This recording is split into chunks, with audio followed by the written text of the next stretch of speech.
La colline Nimitz à Guam. Pendant la Seconde Guerre mondiale, l'île a été le théâtre de violentes offensives américaines. Mais depuis plus de 50 ans, Guam a retrouvé la paix.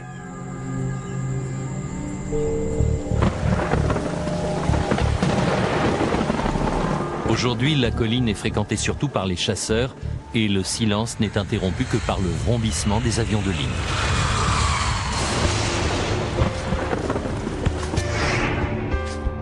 Tous les soirs, des pilotes survolent cet affleurement rocheux avant d'atterrir à l'aéroport international d'Agana.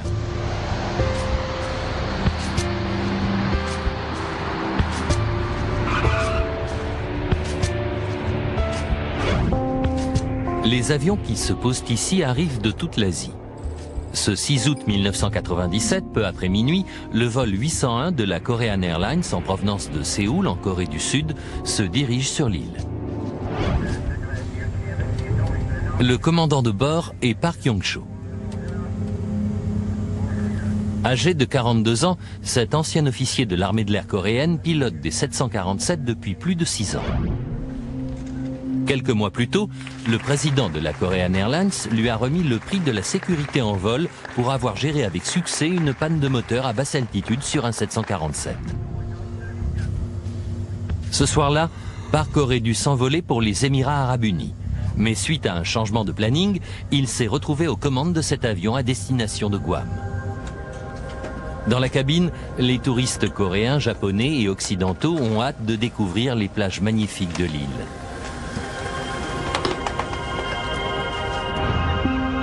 Guam a le statut de territoire des États-Unis soumis à la législation américaine.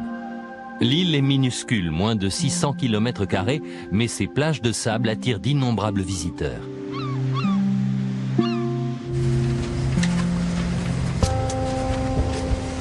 Originaire de San Diego, Sean Burke, 24 ans, et son amie Wendy Bunton ont bien l'intention de profiter au maximum de leurs vacances.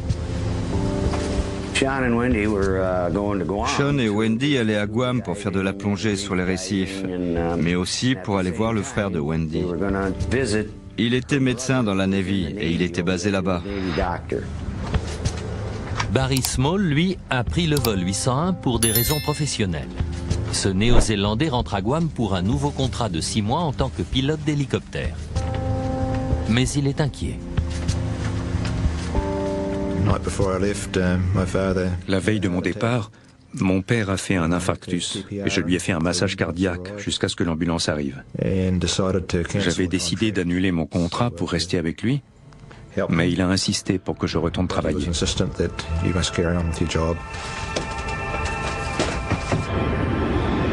L'appareil est encore à 2 heures de Guam.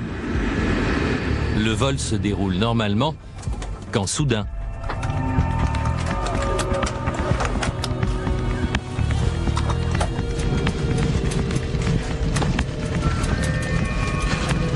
Surveille la vitesse, on va traverser une grosse turbulence. Que tout le monde attache sa ceinture. Mesdames et messieurs, c'est le copilote qui vous parle. Même Barry Small est surpris. C'est arrivé sans prévenir. Ceux qui n'étaient pas attachés ont été secoués. Dans les compartiments à bagages, tout brinque-ballait. Ça faisait un vacarme épouvantable.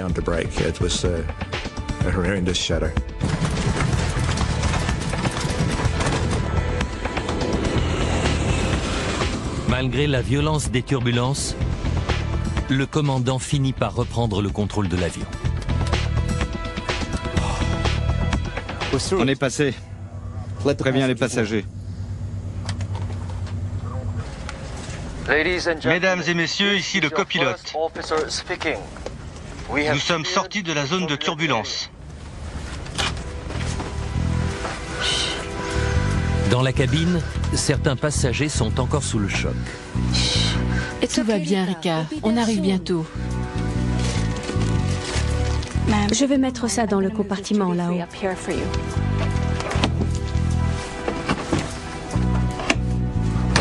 Les hôtesses remettent de l'ordre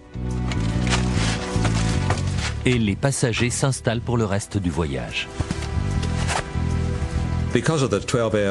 J'avais eu une escale de 12 heures à Séoul et je portais toujours les mêmes vêtements. Ça devenait désagréable dans ce climat tropical. Alors j'ai enlevé mes chaussures pour me mettre un peu à l'aise.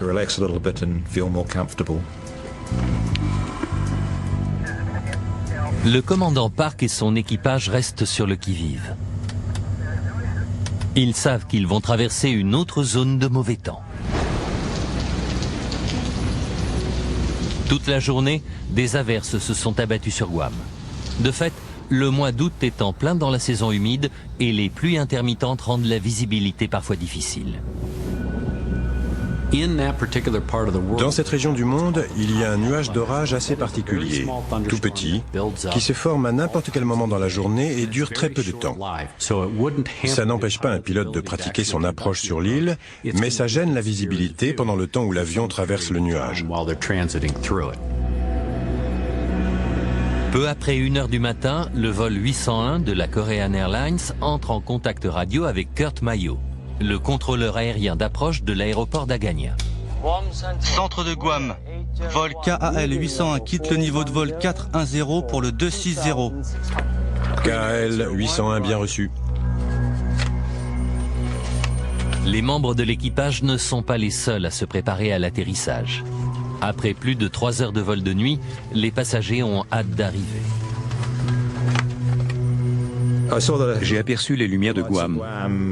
Je savais exactement où on était parce que j'avais souvent fait le voyage. Le commandant Park a survolé la colline Nimitz à 9 reprises. Mais cette fois, il y a une différence de taille. Dans les aéroports du monde entier, les pilotes se posent avec l'aide d'un système électronique de guidage appelé Glide Slope. Les directions indiquées par le Glide Slope mènent le pilote exactement au seuil de la piste.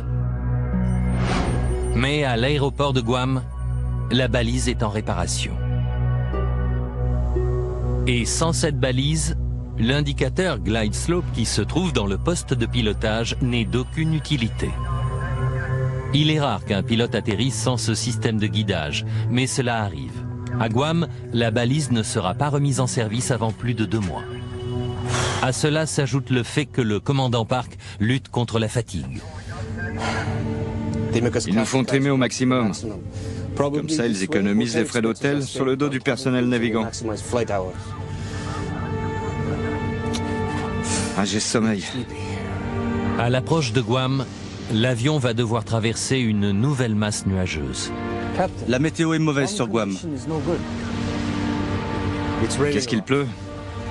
Cela fait déjà plusieurs heures que le commandant et son équipage ont quitté Séoul. Et la pluie rend les derniers kilomètres encore plus pénibles. Épuisé, le commandant Park entame l'approche de l'aéroport dans des conditions difficiles.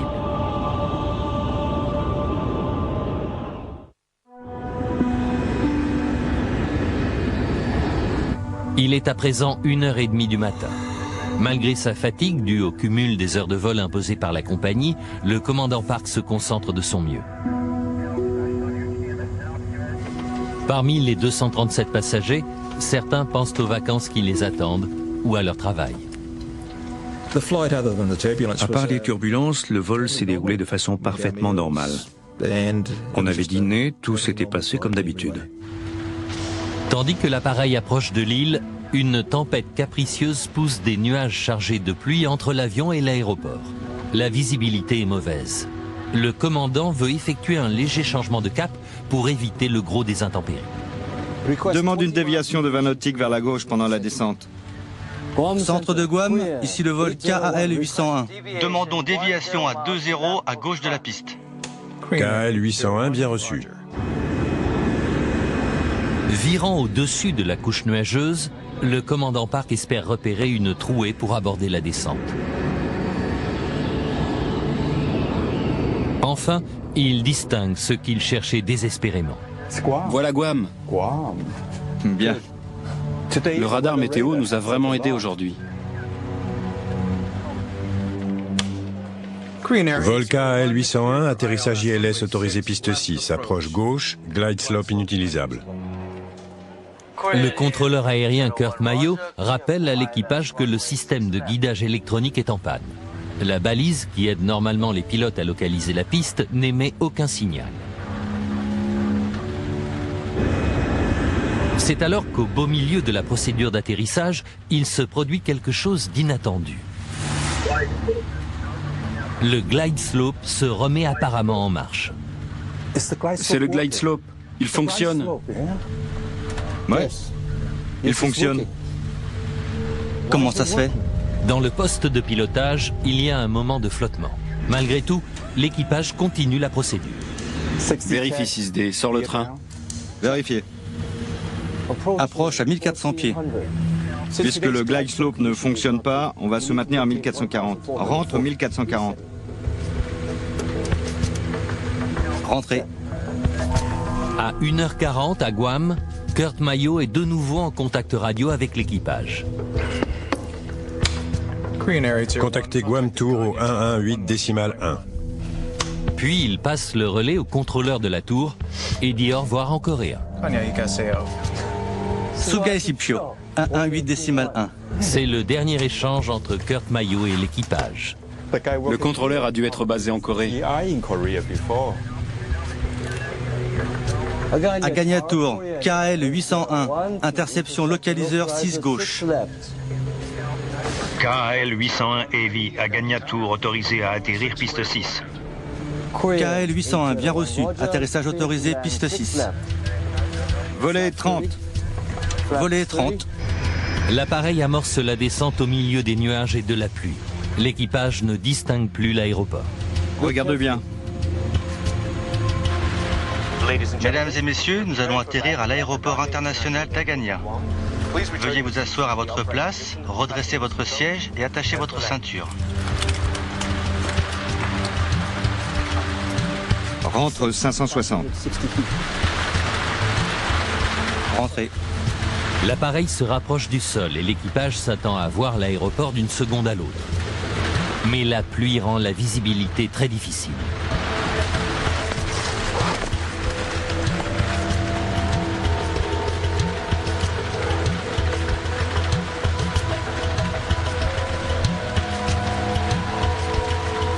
Le glide slope ne marche pas. Essuie-glace. C'est alors qu'une alerte sonore résonne dans le poste de pilotage. 500. Le système d'avertissement de proximité du sol indique à l'équipage que l'avion n'est plus qu'à 150 mètres de hauteur.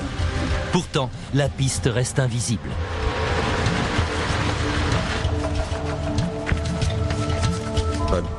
J'avais fait ce trajet d'innombrables fois. Quand j'ai estimé qu'on n'était plus qu'à 30 secondes de l'atterrissage, je me suis penché pour remettre mes chaussures. 200. L'avion n'est plus qu'à 60 mètres du sol, mais l'équipage ne voit toujours pas la piste. Faisons une approche interrompue. Rien en vue. Approche interrompue. Il faut remettre les gaz. Remets les gaz. Volet.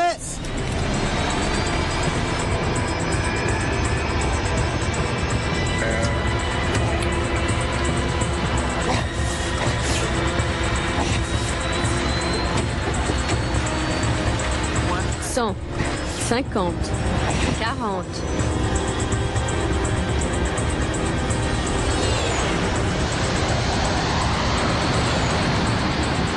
« 30, 20.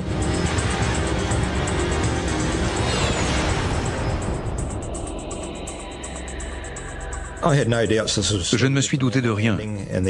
Pour moi, c'était un atterrissage normal. À part le fait que l'appareil décélérait plus vite que d'habitude, il n'y avait rien d'inquiétant.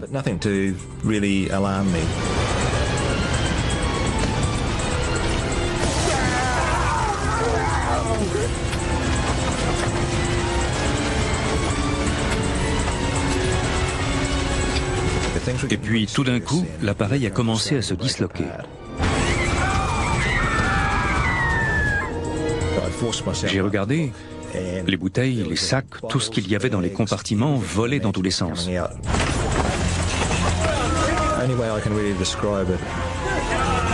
On aurait dit qu'un millier de 737 était en train d'atterrir en même temps. Petit à petit, l'avion brisé s'immobilise à flanc de colline.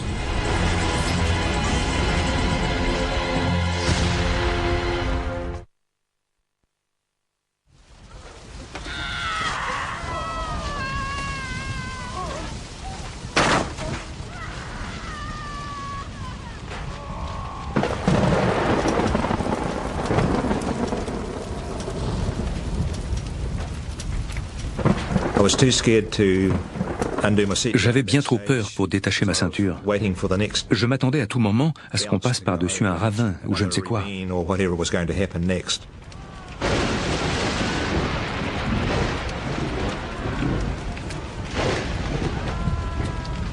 Par miracle, la petite Rika Matsuda, 11 ans, est saine et sauve.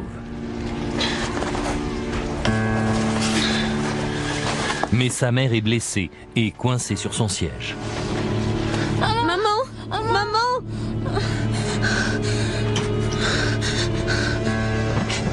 À l'aide!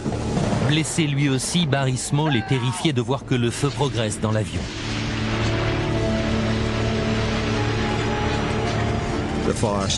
Le feu avait pris à l'avant et remonté vers l'arrière où je me trouvais. Les indicateurs lumineux dans la travée ne fonctionnaient pas, mais les flammes étaient si vives que je n'avais aucun mal à me diriger.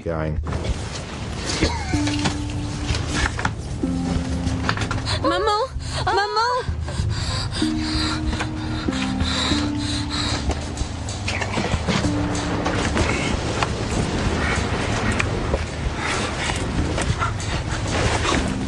Si les secours n'arrivent pas rapidement, tous ceux qui ont survécu au crash risquent de périr pris au piège dans la cabine de l'appareil.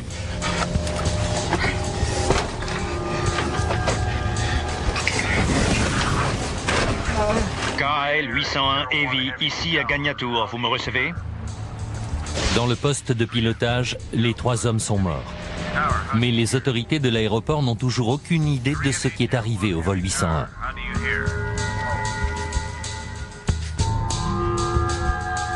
Barry Small tente désespérément de sortir de la carcasse de l'appareil en se frayant un chemin jusqu'à une brèche dans le fuselage. J'ai remonté 6 rangées vers l'arrière jusqu'à un trou qui donnait sur le sol, 1,80 m plus bas. Le train d'atterrissage avait disparu. Là, je me suis retrouvé face à un obstacle. Mais c'était le seul passage à l'abri des flammes.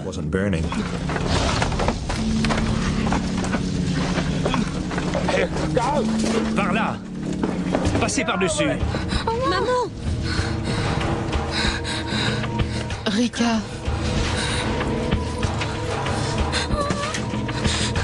La mère de Rika tente de convaincre sa fille de sortir de l'avion en flammes. Cours. Allez, cours. Sors de là. Va-t'en. Va-t'en. Il faut que tu sors de là tout de suite. You must go now. Go.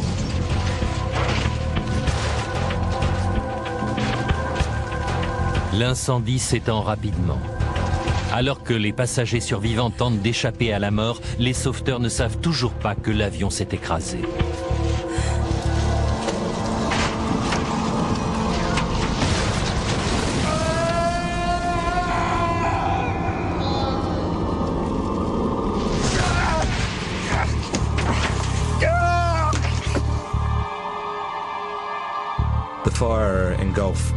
Les flammes nous encerclaient, le passager asiatique et moi. J'ai eu les bras brûlés, au point que le métal de ma montre a commencé à fondre sur mon poignet. Il a fallu que je l'enlève. Quelques minutes plus tôt, Kurt Mayo avait passé le relais au contrôleur de la tour chargé de l'atterrissage. Mais il apprend que l'appareil ne s'est toujours pas posé. Êtes-vous en contact avec KL 801? Non. Je l'ai autorisé à atterrir, mais je ne sais pas où il est. Il n'a pas atterri? Négatif. Bon sang.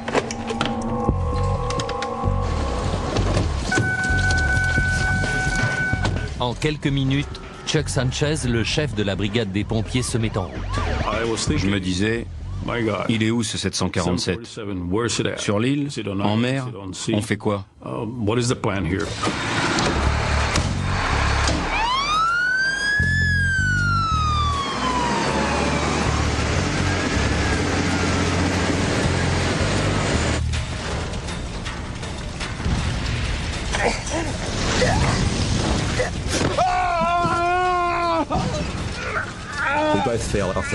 On a sauté tous les deux hors de la cabine et le monsieur asiatique a disparu dans la jungle. J'ai roulé sur le dos et j'ai réussi à me traîner sur les coudes, où j'avais encore un peu de peau intacte. Malgré sa jambe droite brisée, Barry Small parvient à s'éloigner en rampant de la carcasse. Mais beaucoup de passagers sont encore prisonniers à l'intérieur.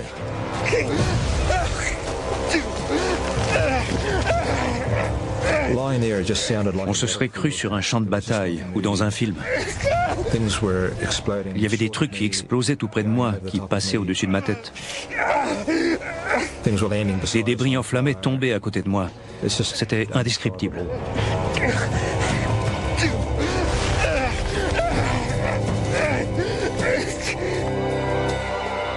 Les secours n'ont qu'une seule possibilité pour arriver jusqu'à la carcasse de l'avion.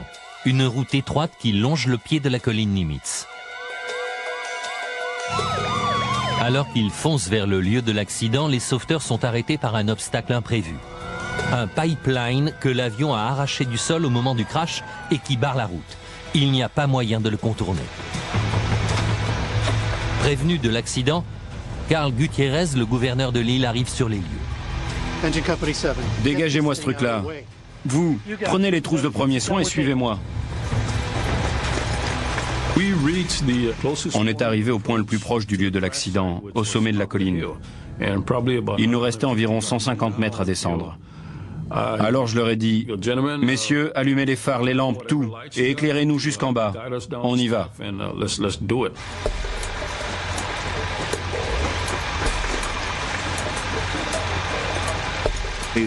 On s'est mis à courir en direction des cris. On ne voyait rien à cause de la végétation qui bordait la route. À un moment, je l'ai arrêté. Monsieur le gouverneur, il va falloir que vous preniez des décisions. Je ne veux pas que vous alliez plus loin, vous risquez d'être blessé. Laissez-nous faire notre boulot. Il m'a répondu, non, je viens avec vous. Sur les lieux de l'accident, les flammes sont en train de dévorer l'appareil.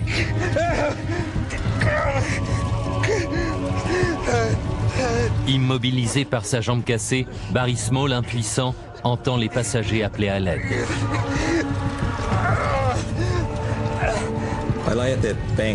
Je suis resté comme ça toute la nuit. Pendant tout ce temps, j'ai entendu des gens crier dans une langue étrangère. D'abord, ça ressemblait à de simples appels au secours. Puis ces appels se sont transformés en hurlements à mesure que le feu s'intensifiait.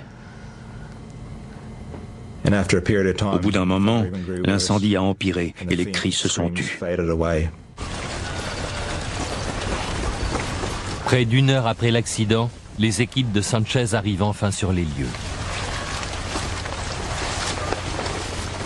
Je les ai divisés en deux groupes, en leur disant, le premier vous partez de la queue et le deuxième de l'avant, et on se rejoint au milieu. On va faire tout ce qu'on peut pour aider les survivants. Maman! C'est alors que le gouverneur de l'île, Carl Gutiérrez, aperçoit la petite Rika, toute seule, qui appelle sa mère.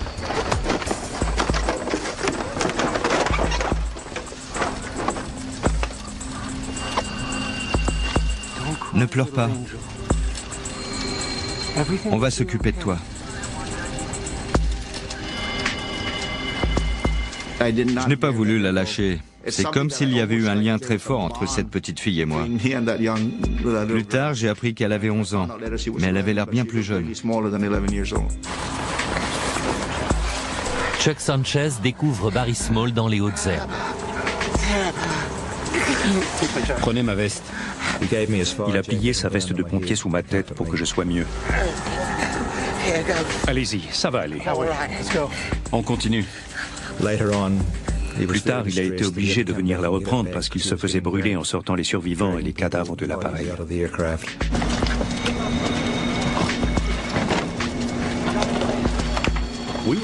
On a dû couper des branches d'arbres en guise d'attelle et retirer nos vêtements de protection pour couvrir les survivants.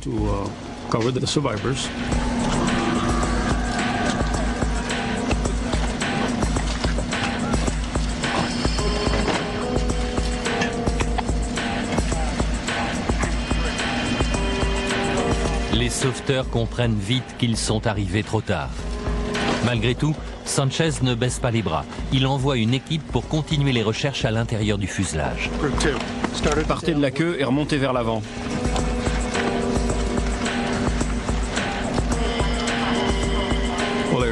Brusquement, j'ai entendu une grosse explosion à l'endroit où il se trouvait.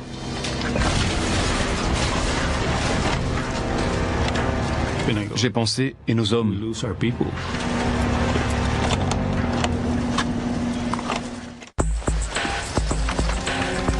Autour de la carcasse de l'avion, les sauveteurs continuent de fouiller les décombres en quête d'éventuels survivants qui auraient pu s'échapper de l'appareil en flammes. Ils entendent l'explosion qui secoue ce qui reste du Boeing 747.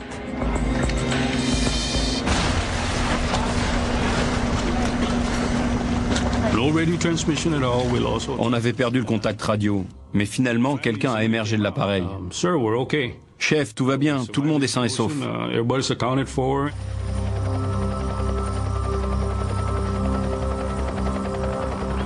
Il faudra attendre l'aube pour que les équipes de secours se rendent compte de l'ampleur des dégâts. L'appareil a rebondi tout le long de la pente, se brisant en plusieurs gros tronçons. Sur les 254 personnes à bord, il n'y a que 25 survivants.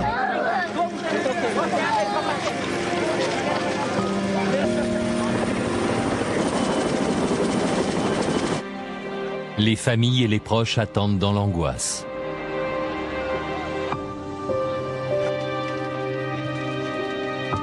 De nombreux corps sont gravement brûlés. La plupart des passagers sont coréens, mais parmi les rares Américains du vol, il y a Sean Burke et son amie Wendy Bunton.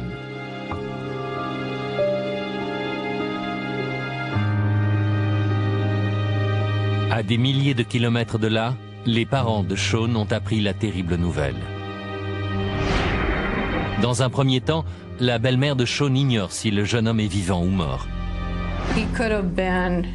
Il avait peut-être péri carbonisé, ou il était inconscient dans un hôpital de l'île, auquel cas on voulait aller le chercher. Mais on ne pouvait pas s'empêcher de penser aussi que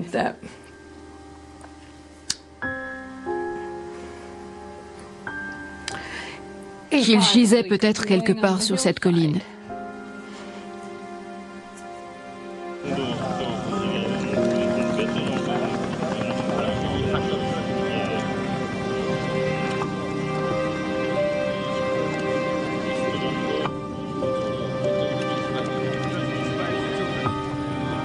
Guam étant un territoire américain, l'enquête est confiée au NTSB, l'équivalent du Bureau Enquête et Analyse. Greg Feist est nommé à la tête de la mission. À son arrivée sur les lieux, outre le spectacle terrible d'un crash, il doit faire face à un autre problème.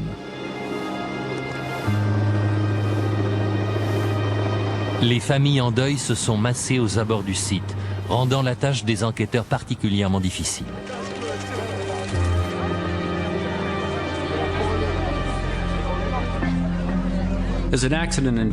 Quand on enquête sur un accident, il faut savoir faire abstraction de ses émotions, comme un médecin aux urgences. Tout est dévasté, c'est une tragédie. On entend plein d'histoires terribles, surtout quand ça touche des enfants et des personnes innocentes. Malgré cela, il faut maîtriser ses émotions pour pouvoir rester objectif. Si on n'est pas froid et détaché, on ne travaille pas correctement. On s'est retrouvés dans un bâtiment bourré de gens comme nous, accablés de chagrin. C'était horrible.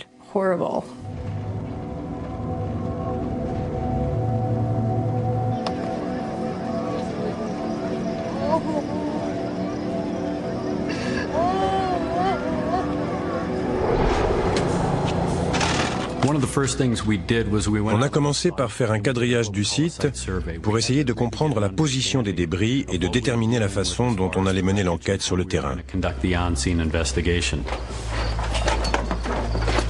Lors de l'enquête préliminaire, Greg Feist constate que de grandes sections de l'appareil sont quasiment intactes. L'atterrissage avait été relativement maîtrisé. Le pilote avait réussi à poser l'appareil au milieu des arbres et sur un terrain accidenté, mais à 5 km de l'aéroport.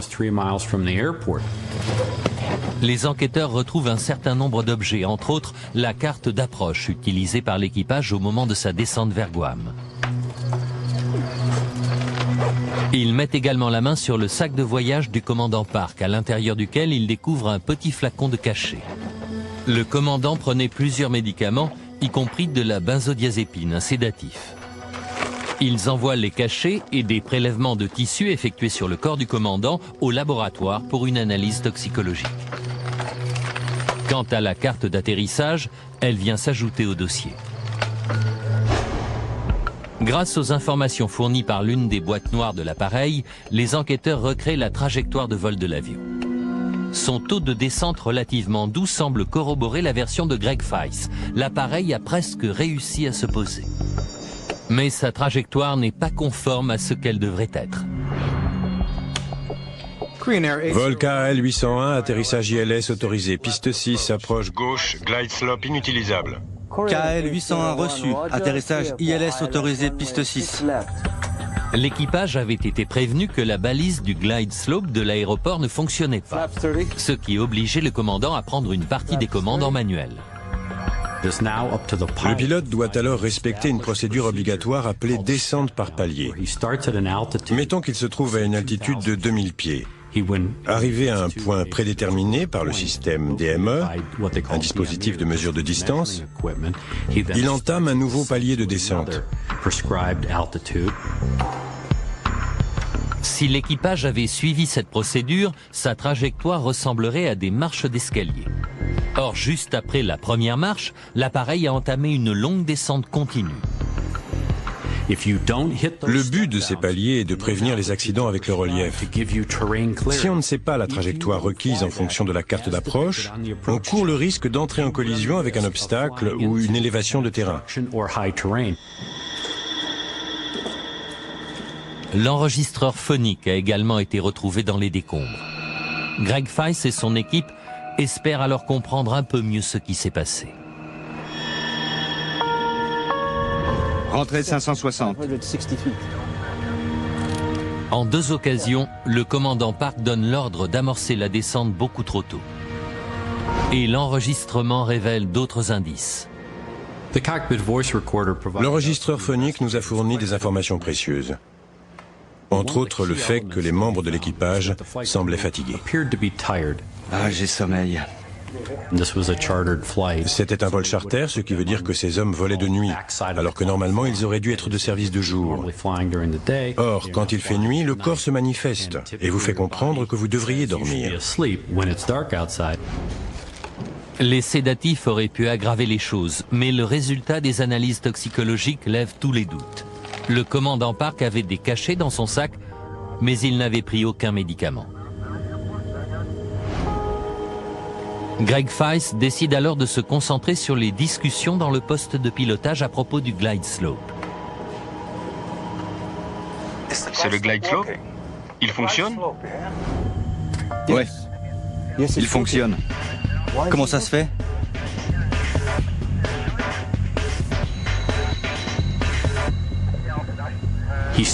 Il voit bouger légèrement l'aiguille de l'indicateur et demande aux autres membres de l'équipage si le système fonctionne ou pas. Il est plus d'1h du matin.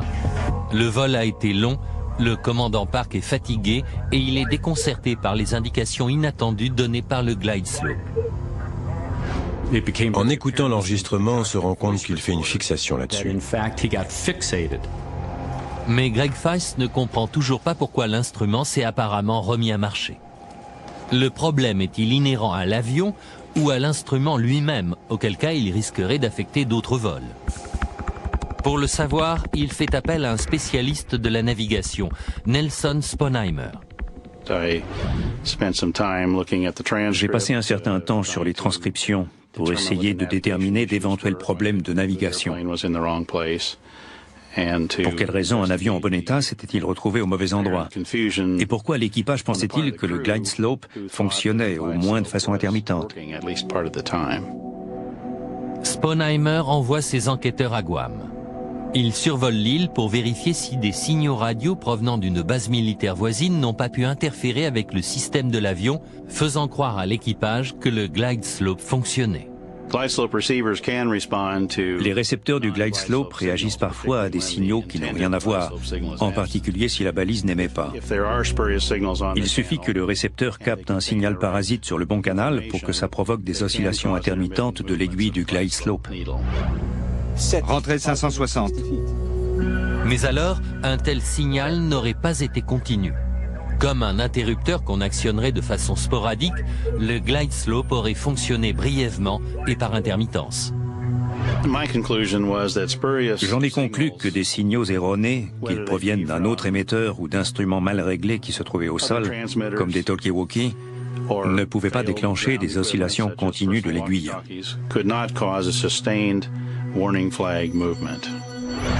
Alors pourquoi le commandant Park a-t-il cru que le glide slope fonctionnait correctement? Et même dans ce cas, pourquoi s'est-il écrasé sur la colline Nimitz?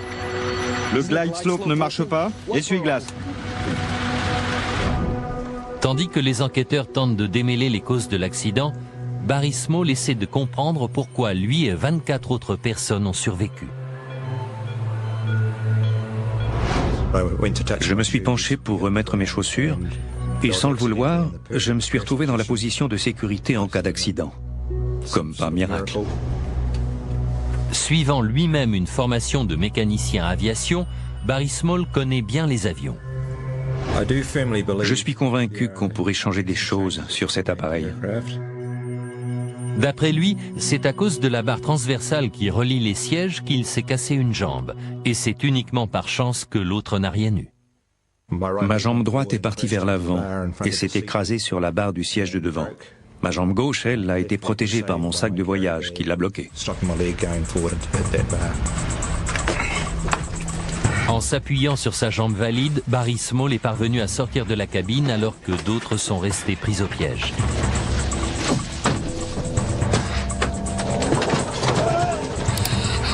Rika Matsuda n'avait que 11 ans.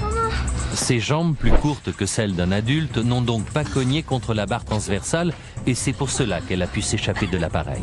Cours, cours, sors de là! Sa mère n'a pas eu cette chance.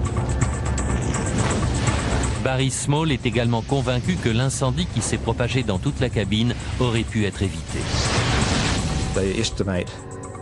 D'après les estimations, les compartiments à bagages contenaient plus de 462 litres d'alcool. Si l'avion avait été plein, il y en aurait eu au moins le double. D'après lui, au moment du crash, l'alcool acheté en duty-free s'est mélangé à l'oxygène dans le plafond de l'appareil et s'est enflammé avec des conséquences dévastatrices. Or, cela aurait pu être évité.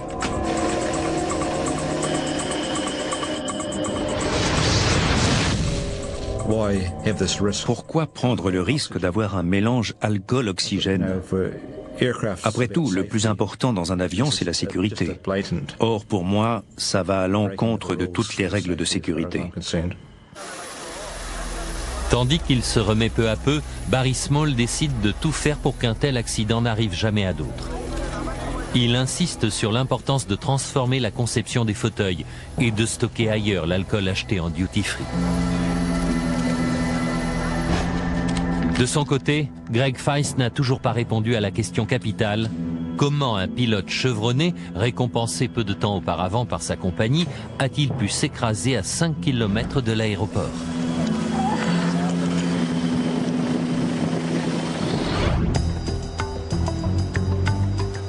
Au fil de l'enquête, il découvre que la carte d'approche utilisée par l'équipage avait plus de 6 mois et n'était pas à jour. Autrement dit, l'équipage n'était pas assez préparé à l'atterrissage.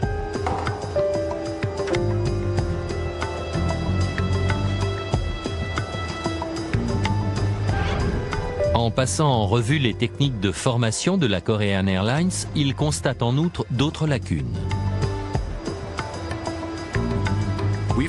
L'équipage de la Korean Airlines avait été formé aux procédures d'approche sur le modèle d'aéroport où le DME était toujours implanté sur l'aéroport. Le DME est un système de mesure de distance. des balises électroniques qui indiquent au pilote la position de l'avion par rapport à l'aéroport. Souvent, la dernière balise se trouve au seuil de la piste. Mais ce n'était pas le cas à Guam. En réalité, l'aéroport se trouvait 5 km plus loin. 200. À cause de la pluie battante, le commandant Park n'arrivait pas à voir l'aéroport. Déstabilisé par le fonctionnement irrégulier du glide slope, il a décidé de se guider sur la dernière balise, pensant qu'elle le mènerait au seuil de la piste. Faisons une approche interrompue. Rien en vue. Rien en vue. Approche interrompue. Il faut remettre les gaz. Remets les gaz. Volet.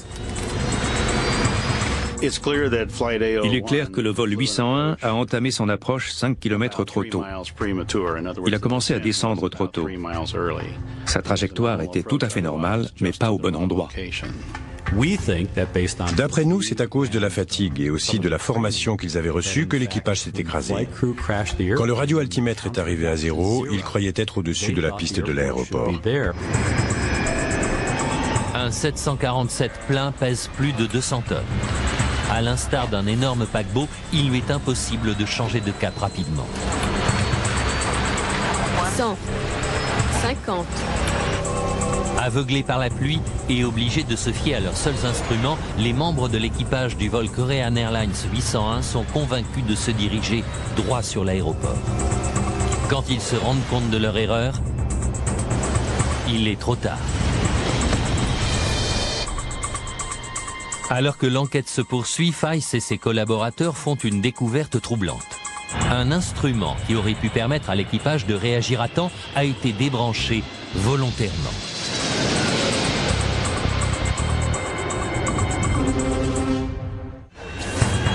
Ce 6 août 1997, le crash du Boeing de la Korean Airlines a fait plus de 200 victimes.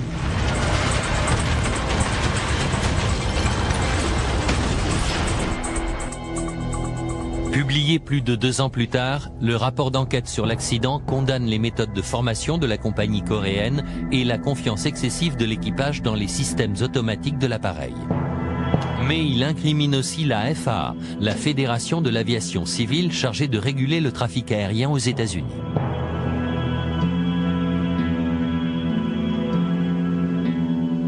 En effet, suite à une décision de la FAA, un instrument essentiel qui aurait pu sauver le vol 801 avait été débranché intentionnellement.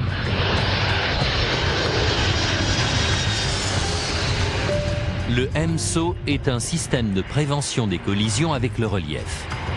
Il fait partie de l'équipement standard des grands aéroports américains. Mais à Guam, la FAA avait décidé de revoir l'utilisation de ce système.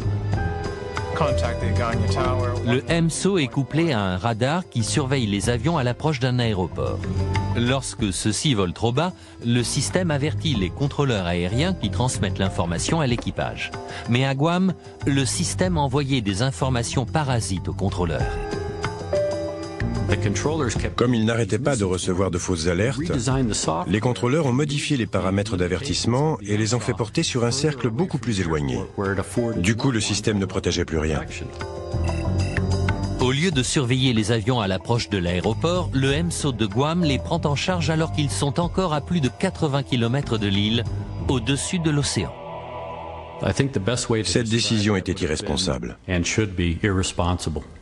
Ils ont modifié un système conçu pour offrir un niveau de protection aux contrôleurs, mais aussi aux passagers des avions. L'absence du système MSO s'est avérée fatale pour les passagers et l'équipage du vol 801. S'il avait été opérationnel, l'accident aurait pu être évité. L'équipage n'avait aucune chance.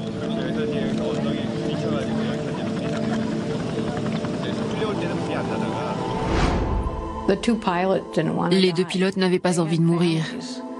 Ils avaient une famille. Personne n'avait envie de mourir. On ne leur en veut pas. Après tout, personne n'a voulu ce qui s'est passé. Ce sont des choses qui arrivent. Pour Barry Small, les années qui ont suivi l'accident ont été éprouvantes mais aussi décourageantes. Car si les autorités de l'aviation civile de Nouvelle-Zélande ont reconnu le danger potentiel posé par la présence d'alcool à bord, elles n'ont pris aucune mesure pour y remédier. Quant à sa proposition de modifier la conception des fauteuils d'avion, elle aussi est restée sans effet. J'ai effectué des démarches pour faire passer cette idée. Très souvent, elle a d'abord été accueillie avec enthousiasme, mais au final, ça a fini dans la corbeille trop compliquée. Et quand j'ai essayé d'en parler avec des concepteurs de sièges d'avion, ils n'ont rien voulu entendre.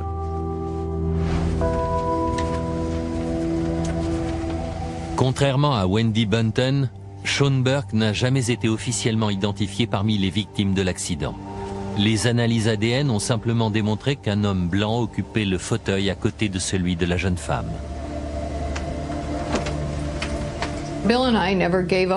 Bill et moi n'avons jamais perdu l'espoir que Sean ait survécu.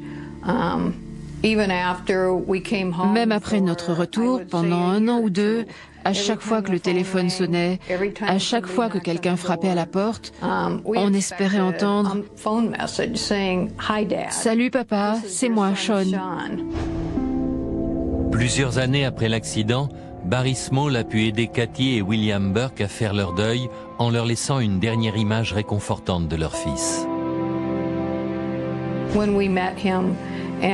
Quand on l'a rencontré, il nous a raconté qu'au cours de cette escale de 12 heures à Séoul, en se promenant dans l'aéroport, il était enfin tombé sur un couple qui parlait anglais. Mais ils avaient l'air tellement amoureux qu'il n'avait pas voulu les déranger. Pour le père du jeune homme, la douleur ne s'effacera jamais vraiment. La douleur de cette perte ne s'atténuera jamais. Ça ne va pas mieux, ça n'empire pas, c'est juste un jour de plus. Les autres s'en sont remis, c'est normal, la vie continue. Mais pour moi, ça ne cessera que le jour où nous serons réunis.